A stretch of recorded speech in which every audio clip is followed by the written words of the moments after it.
Eu sou o Henry e esse vídeo é uma continuação do vídeo da semana passada, onde a gente falou da PL da fake news, PL da censura. Sabe aquele projetinho de lei que faria com que Cuba se orgulhasse do que está acontecendo na política aqui brasileira? Pois é. Um adendo é que depois daquele vídeo surgiram algumas modificações no projeto de lei, então façam suas próprias pesquisas. Isso não significa que a luta acabou, até porque um projeto de lei depois que é passado pode ser novamente modificado, então fique de olho nisso. O que acontece é que a esquerda política está extremamente desesperada e está apelando para muita coisa que, olha, complicado, hein? Inclusive a fatos que são extremamente abomináveis, como por exemplo, em conversas no Discord, pessoas forçando crianças ou adolescentes a se mutilarem ou fazer gestos que fazem alusão a um certo regime que matou milhões, que não é comunista. Portanto, como há essa prática, nós precisamos defender as crianças e adolescentes. Logo, essa lei é necessária. Só tem uma coisinha que essa galera não tá te contando. É que tudo, exatamente tudo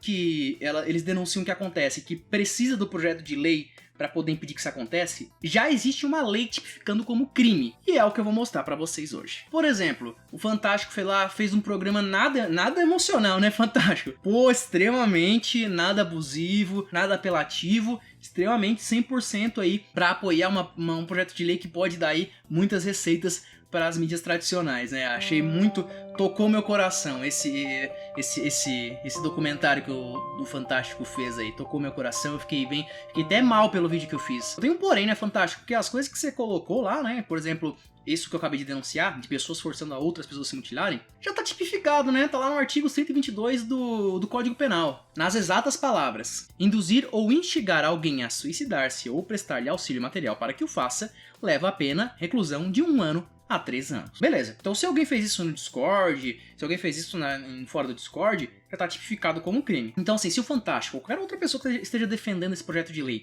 resolvesse ter interesse genuíno sobre esses tipos de prática, eles iriam cobrar para que a justiça seja feita contra as pessoas, tá? Isso é evidente. E não ficar indo atrás de projeto de lei onde já existe uma lei para resolver os problemas que eles dizem que existem de fato. Só que usam esses problemas que existem como discurso político para te empurrar um projeto de lei que você com certeza não vai querer que passe. Lembrando que tem mais uma lei que deveria punir essas questões. A Lei 9.455 de 1997, que pune quem constrange alguém com emprego da violência ou grave ameaça, causando-lhe sofrimento físico ou mental. Novamente, tudo que esses caras querem que aconteça para que haja um ambiente jurídico para punir essas pessoas já existe. Mas aí tem um argumento de que pessoas no Discord estão obrigando outras crianças a fazer um certo sinal aí que é linkado, vou ter que citar, né, ao regime nazista. Tem crianças sendo forçadas a fazer aquela referência clássica do regime nazista. E, portanto, deve existir um projeto de lei que impeça isso. Mas já existe uma lei que impeça isso, que é a Lei 7.716 de 1889, onde pune quem fabrica, comercializa, distribui ou veicula símbolos, emblemas, ornamentos, distintivos ou propaganda que utilizem da cruz suástica ou gamada para fins de divulgação do nazismo. Como fazer a criança fazer o gesto nazista é divulgar, querendo ou não, o nazismo? Essa pessoa estará enquadrada por essa lei. Dito tudo isso, qual é o real interesse de passar um projeto de lei pela qual todos os argumentos para favorecer esse projeto de lei, já existe uma lei que pune os atos que eles estão denunciando que acontecem? Se a gente retirar essas partes que estão no projeto de lei, fica somente aquele ladinho da censura, né? Aquele negocinho de regular as mídias sociais, as contas inautênticas, forçar cadastro, poder identificar os usuários, todas aquelas coisinhas ali que inibe qualquer ambiente possível para livre discussão. Que o Estado, além de antiético, ele é ineficiente, nós sabemos disso. Então me surge a questão, pode ser o caso, que nem foi no caso da Shein que eu comentei, que o Estado é incapaz de fazer com que isso aconteça e passe esse projeto de lei, mas pensa, se ele já não consegue resolver isso com uma lei que já pune isso daí, não vai ser esse projeto de lei que realmente resolva. Portanto, o interesse do Estado não é punir isso aí e muito menos o bem-estar social das pessoas. O interesse do Estado é literalmente ter poder para calar seus opositores políticos. E por mais que vocês venham e comentem que saiu o Ministério da Verdade, o que eu já sei, porque eu já dei uma olhadinha no documento atualizado, deve-se notar que Não é porque não há uma indicação de que venha fazer isso que não haja alguém que vai fazer isso. E novamente, o projeto de lei ele pode ser mudado depois que passado. E olha, quando até o YouTube está preocupado com possível censura, meus amigos, é porque não tá legal o negócio não. E foi o que ele argumentou, mas o Felipe Neto foi lá e conseguiu contra-argumentar. Será? Se vocês verem a imagem, o YouTube comenta o seguinte: bom, isso pode acabar afetando as receitas dos parceiros, pois alguns dispostos do projeto levam a remuneração forçada a determinados conteúdos. E o Felipe Neto deu uma ótima resposta, dizendo que é uma mentira. Só que no segundo parágrafo, onde ele admite que a receita, o lucro, na verdade, da Google irá diminuir, ele simplesmente entende que o que o YouTube tá falando é verdade. A questão em si é que o YouTube falou, isso pode levar à queda na receita distribuída entre os parceiros. Isso pode levar. Então não é uma mentira. Isso que o Felipe Neto achou que é uma mentira, não é uma mentira. E ele literalmente coloca como verdade já no segundo parágrafo. E aproveitando que estamos falando do Felipe Neto, quem é essa pessoa que tá defendendo com unhas e dentes os usuários? Muito obrigado. Obrigado, Felipe Neto. Se não fosse você, eu seria um usuário tão abusado pelas redes sociais. Mas você está aí para nos ajudar. Bom, Felipe Neto é uma pessoa polêmica e extremamente contraditória. Até hoje, por mais que hajam muitos pesquisadores tentando encontrar com várias bolsas de estudo para tentar localizar, não existe um tweet encontrado que não seja uma coisa que o Felipe Neto esteja criticando que ele já não tenha feito. Porém, ao contrário do Minecraft, não dá para trapacear. Ai, ai.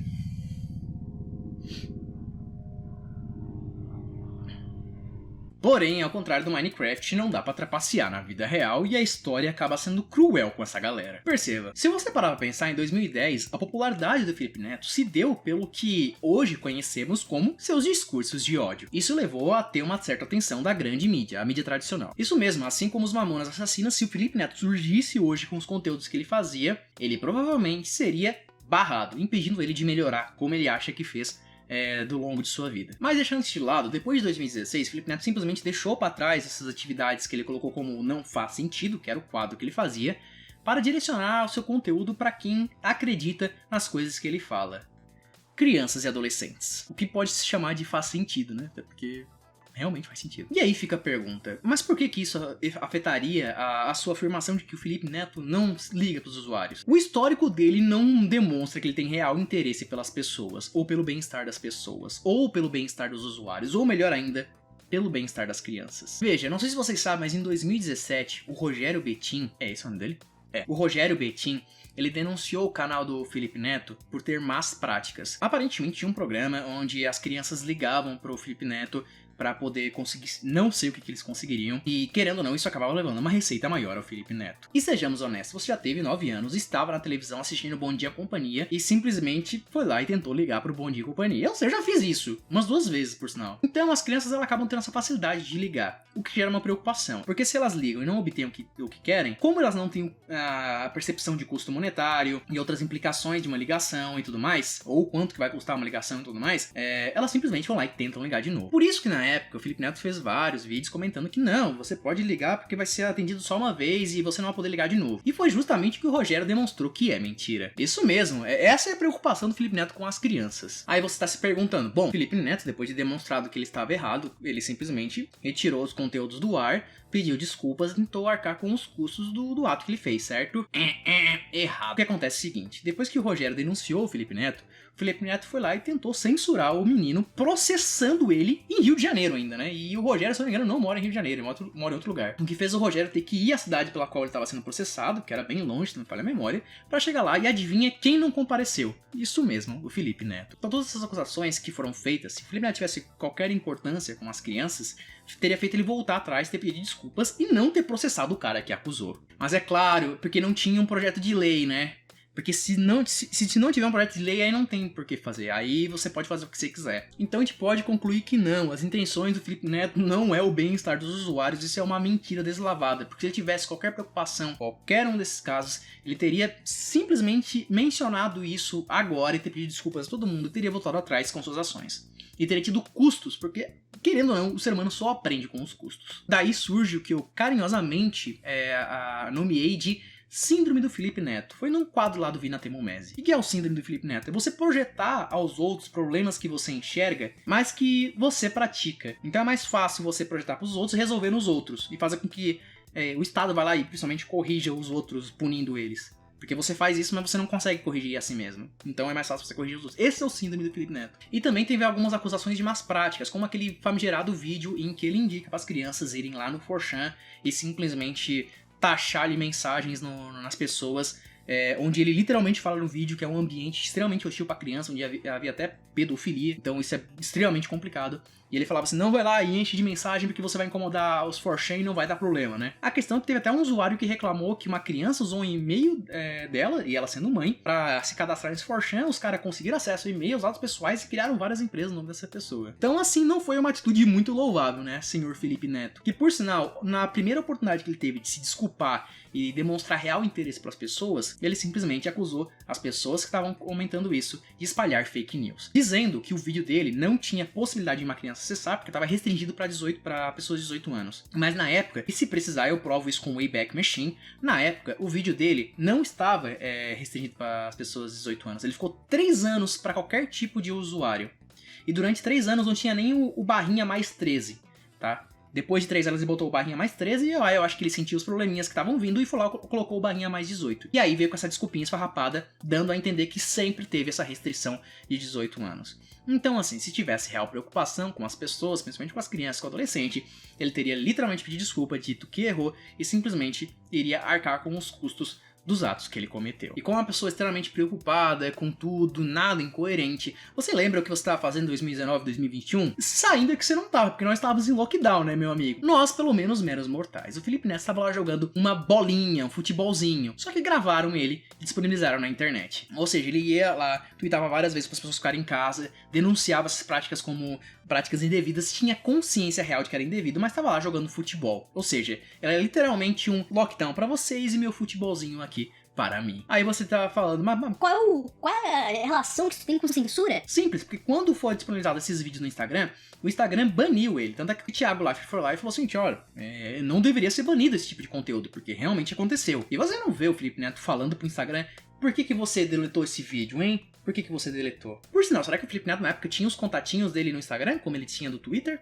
É uma boa pergunta. Então, se o real interesse do Felipe Neto fosse fazer com que as pessoas tivessem garantido seus direitos de postar, por exemplo, o vídeo dele sendo extremamente hipócrita, ele já teria feito isso há muito tempo, vocês não acham? Me parece bem razoável admitir isso daí. E mais engraçado é que quando ele foi enquadrado pela Lei de Segurança Nacional, ele comentou o seguinte: uma crítica política não deve ser silenciada, jamais. Mas não é o que ele realmente defende, né? A grande verdade é que as redes sociais e o envio de mensagens, principalmente na possibilidade de você enviar para várias pessoas, preocupa a esquerda porque ela perde o monopólio da discussão, perde o monopólio do discurso. É claro que a internet veio e começou a colocar muita sujeira do que esse governo fez, e outros governos também vão fazer, à disposição do público. Então é extremamente importante esse projeto de lei para calar as pessoas e impedir que mensagens sejam enviadas de forma agregada, né? Tanto que é claro o objetivo deles, é combater as contas inautênticas. Não é combater a fake news, é contas inautênticas. Ou seja, em última instância, eles combatem tanto as mensagens que são espalhadas em grupos que são mentiras, quanto as que são verdades. E isso é extremamente perigoso. Porque a partir do momento que você impede qualquer uma dessas coisas acontecer, você necessariamente impede essa aqui, que é a verdade, de acontecer. E nós não podemos depender da nossa mídia tradicional, que muitas vezes já colocou como fake news coisas que não eram fake news. E a barrigada, que é o que se chama, nunca foi esclarecida ao público, nunca foi feito um pedido de desculpa, até porque isso necessariamente iria criar um histórico de todas as vezes que os jornais, as mídias tradicionais tivessem errado. Como, por exemplo, quando o Jornal Nacional falou, quando estava entrevistando o Bolsonaro, não, mas a gente defendia o fique em casa se puder. Mas a verdade é que, em plena rede nacional, tinha aquela jornalista que comentou: tem que ficar em casa e engole o choro, ou pode chorar, ou o choro é livre, não lembro agora, vocês devem lembrar disso. E outra, se o compartilhamento excessivo de mensagem é o que vai levar as pessoas a compartilharem fake news, em última instância, a disposição das notícias nas redes sociais através de pesquisa também tem o mesmo efeito. E eu não vejo em nenhum momento o projeto de lei fazer esse tipo de enquadramento às mídias tradicionais. Na verdade, eu vejo as mídias tradicionais com bastante vantagem nesse projeto de lei, hein? Então é isso, pessoal. Espero que vocês tenham gostado. Em última instância, sejam extremamente contra esse projeto de lei. Novamente, não há nada nesse projeto de lei que já não haja uma lei para que combata as coisas que eles estejam denunciando.